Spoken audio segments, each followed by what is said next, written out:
ഞങ്ങൾക്ക് പണവോ അധികാരവോ ഒന്നും വേണ്ട റബ്ബേ. ഞങ്ങളുടെ ജീവിതത്തിൽ ഈ സമയം വരെ അറിഞ്ഞും അറിയാതെയും രഹസ്യമായും പരസ്യമായും ചെയ്ത പാപങ്ങളൊന്നും പുറത്തു തരണേ അല്ലാഹുവേ. ഞങ്ങളുടെ പാപങ്ങൾ മുഴുവനും നീ പുറത്തു തരണേ അല്ലാഹ്.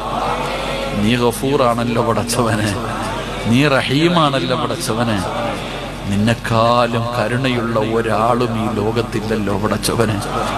അല്ലാഹുവേ, നീ 100 കൊല ചെയ്തവനു പോലും നീ പുറത്തു കൊടുത്തവനാ അല്ലാഹ്. മരിച്ച മയ്യത്തിനെ ഖബറിനകത്ത് വെച്ച് വ്യഭിചരിച്ചവനു പോലും പുറത്തു കൊടുത്ത കാരുണ്യവാനാണ് റബ്ബേ. അല്ലാഹുവേ, ഞങ്ങൾക്കൊരവസരം താ റഹ്മാനെ, ഞങ്ങൾക്കൊരവസരം താ പടച്ചവനെ. തൗബ ചെയ്യുന്നവരെ നിനക്ക് വലിയ ഇഷ്ടമാണല്ലോ റഹ്മാൻ. അല്ലാഹ്, നിന്റെ മുമ്പിൽ ഒരു അടിമ കൈ നീട്ടിയാൽ നീ വെറും കൈയോടെ മടക്കാൻ നിനക്ക് ലജ്ജയാണല്ലോ പടച്ചവനെ. അല്ലാഹുവേ, നീ അല്ലാതെ ഞങ്ങൾക്ക് ആരുമില്ല പടച്ചവനെ. നീ ഞങ്ങളുടെ റബ്ബും ഞങ്ങൾ നിന്റെ അടിമകളുമാണ് പടച്ചവനെ. ഒരു ചാൻസ് താ റബ്ബേ, ഒരവസരം താ റബ്ബേ.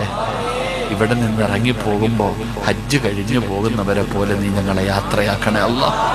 ഞങ്ങളെ നീ സ്വർഗത്തിന്റെ അവകാശികളിൽ പെടുത്തണേ അല്ലാഹ്. അല്ലാഹുവേ, ഇന്ന് ഞങ്ങളുടെ പാപം പുറത്തില്ലെങ്കിൽ ഞങ്ങൾ നഷ്ടവാളികളാണ് റഹ്മാൻ. അല്ലാഹുവേ, നീ ഞങ്ങൾക്ക് പുറത്തു തരണേ തമ്പുരാനെ. അല്ലാഹുവേ, ഞങ്ങളുടെ മാതാപിതാക്കളിൽ പലരും മണ്ണിനടി